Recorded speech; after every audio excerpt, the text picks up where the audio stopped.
He was once the shy boy in the schoolyard who stumbled over his words so badly classmates whispered that he looked like an alien. Decades later, the same man would become a near-universal laugh machine. The face of Mr. Bean, a comic who proved that silence could travel farther than any punchline. But fame hid a costly truth. The stage cured his stutter and gave him a voice, yet the very characters that freed him also left him exhausted and uncertain. This is the story of Rowan Atkinson. How childhood pain became comedy, how brilliance was built on discipline, and how a man who made millions laugh quietly battled the parts of himself no one saw. Let's start at the beginning. Rowan Sebastian Atkinson was born on January 6, 1955, in Consett, County Durham, in northeastern England, the youngest of four boys in a family whose rhythms were shaped by routine and quiet. A baby brother, Paul, died before Rowan could remember him, and that early loss cast a shadow over a childhood that would be both sheltered and difficult. By the time Rowan was 5, he had a severe stutter. School was not a place of easy friendships. It was where he learned how brutal children can be. Teachers recalled him as a shy boy with a rubbery face and a speech problem. Classmates teased him mercilessly. One remembered being told the boy looked like an alien. Little wonder he spent much of his time alone. Here's the twist that would define his life. When Rowan stepped onto a stage, that stutter disappeared. Completely.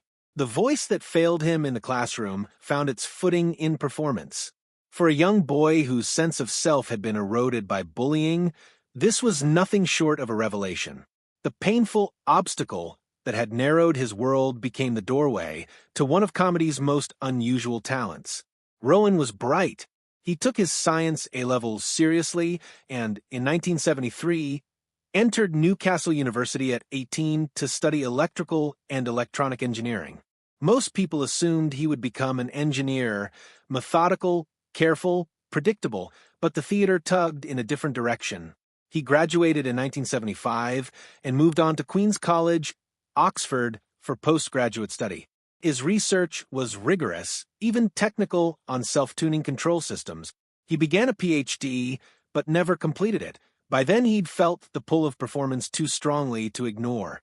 It was at Oxford where the quiet, awkward student became the performer who changed rooms. He joined the drama club and a review group, and there he met Richard Curtis, a connection that would alter both their lives. Curtis remembers a funny-looking, seemingly withdrawn young man standing at the edge of rehearsals. Then Rowan performed, and the silence in the room broke into laughter. Sketches about driving and mime revealed an instinct for physical comedy and timing that felt both old-fashioned and revolutionary. In August 1976, Rowan took a step every performer remembers. He went to the Edinburgh Festival Fringe. The show did well. For a man who had once thought the world might hold only engineering labs and silent corners, the theater had become home. He published his thesis in 1978, yet every spare hour on campus leaned toward stagecraft. The conflict between engineering and comedy, logic and absurdity would follow him, even into later decisions about electric cars and environmental debates, but the stage had already staked its claim. Rowan's first major professional break came with a BBC radio show in 1979 called The Atkinson People. He played characters who were sometimes eccentric like Sir Corin Basin or a faux French philosopher. The show wasn't a blockbuster, its slot wasn't built for comedy, and audiences were small, but critics noticed. And while the world wasn't yet ready for the full force of his oddball genius, Rowan was learning the craft, how to shape silence into reaction, how a raised eyebrow could speak volumes. Then came rejection. Between 1978 and 1979, the BBC rebuffed him repeatedly. Auditions and interviews became torture because the stress made his stutter worse. At several low points, Rowan considered quitting and returning to engineering. But the discovery that his stutter vanished inside characters gave him a way forward.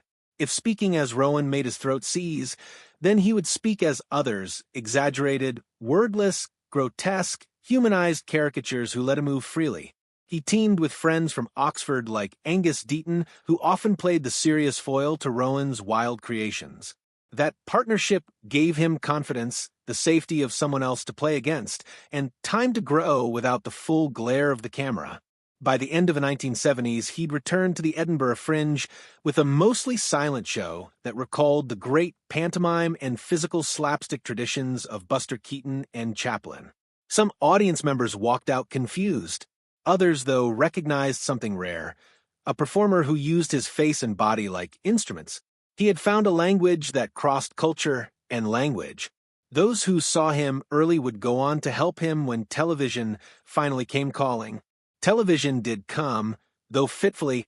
A 1979 pilot, Canned Laughter, featured an embryonic Mr. Bean among other characters, but it didn't get picked up. In the same year, he joined a satirical show, Not the 9 O'Clock News. The show started poorly. Critics were harsh, viewers were thin. But it also acted like a crucible. The writing sharpened, the performers hardened, and Rowan found an environment where odd ideas could be tried and polished. It was on that show, and in a remarkable sketch called Gerald the Gorilla, that he began to draw wider attention. Disguised in a gorilla suit, Rowan played with intelligence and rage in a way that made audiences laugh and gasp. The show earned awards and, crucially, respect. At the start of the 1980s, something else changed. Instead of being punished by his stutter, Rowan learned to weaponize his silence, to make it expressive, dangerous, hilarious. Blackadder, the historical sitcom he co-created with Richard Curtis in 1983, pushed him in a new direction. The first season was expensive and unwieldy. Critics were mixed, but the show evolved. By its second series, with Ben Elton on board and the focus tightened, it became sharp, dark, and very funny. Rowan played Edmund, a schemer of comic guile, surrounded by brilliant players.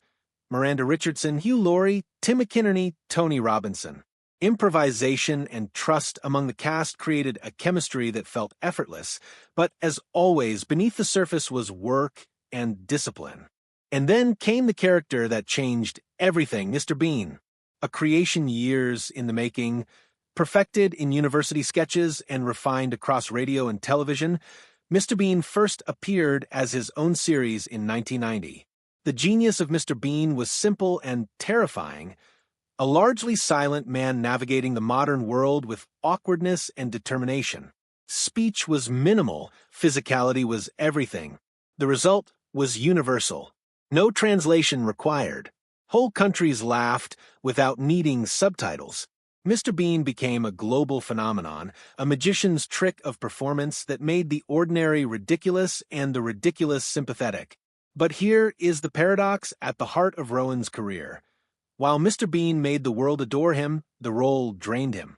He described the physical and emotional toll of embodying a character that demanded relentless, precise contortions of face and body. For someone who had escaped humiliation through performance, the pressure to deliver, to be the sitcom that travelers in Tokyo, Mumbai, and Sao Paulo all understood, was heavy. He admitted to feeling like a fraud at times. He looked forward to filming rapping. He told interviewers that playing childlike roles past a certain age felt, to him, a little sad. It's rare to find a performer who admits that his most beloved creation was also a burden, but Rowan did. The films followed. Bean, the 1997 movie, did huge box office numbers worldwide and introduced Mr. Bean's world to a still larger audience. Even so, the demands intensified. To protect his health and sanity, Rowan later adapted Mr. Bean into animation. He supplied the voice and let animators handle the physical extremes. That move offered both relief and longevity. Children discovered the character anew, and Mr. Bean outlived the man's need to perform every painful pratfall himself. Beyond Bean and Blackadder, Rowan's career is peppered with surprising turns. He had a comic supporting role in 4 Weddings and a Funeral, a small scene that became iconic. He voiced Zazu in Disney's The Lion King, a performance he initially resisted, but that wound up being memorable for millions. He returned repeatedly to the spy parody Johnny English franchise, allowing him to marry action and his old physical comedy instincts in a slightly less punishing format. Rowan's life outside acting has its own drama. He met Sunetra Sastry, a makeup artist, while working on a television series in the late 1980s. They married in 1990 and had two children, Lily and Benjamin. For 24 years, they made a life together. But the marriage ended amid public scrutiny in the mid-2010s. Rowan then began a relationship with Louise Ford, a much younger actress, and their daughter Isella was born in 2017. The age gap and timing attracted tabloids and moral outrage in some quarters, a reminder that even a comedian who delights an audience can find his private life turned into public spectacle. There were moments when Rowan's quiet steadiness surprised even his closest fans. In 2001, he and his family were aboard a private plane in Kenya when the pilot fainted mid-flight. Rowan had never flown a plane, but he took the controls, kept the craft steady, and helped everyone land safely. An episode as cinematic as anything in his films, and one that revealed reserve and courage beneath the comic persona. Rowan has also not been shy about his beliefs. In 2012, he gave a speech in Parliament defending free speech, arguing that the tendency to label dissenting or offensive words as criminal was a dangerous slide. The speech was controversial. Some praised his defense of liberty, others accused him of defending hurtful rhetoric. The debate highlighted yet another aspect of his public persona. He is not merely a comic mime, he is a thoughtful, sometimes contrarian voice on matters of principle. And then there's the surprising wrinkle of his private passions. He's long been an early adopter of electric and hybrid cars, and he has used his technical background to comment on environmental technology. In 2023, he published a piece that questioned the environmental impact of electric car batteries, a piece that drew both interest and criticism. Some saw him as a skeptical, informed voice, others accused him of spreading misleading claims. Either way, it was another reminder. Rowan's mind has always balanced logic and imagination, the engineer and the entertainer.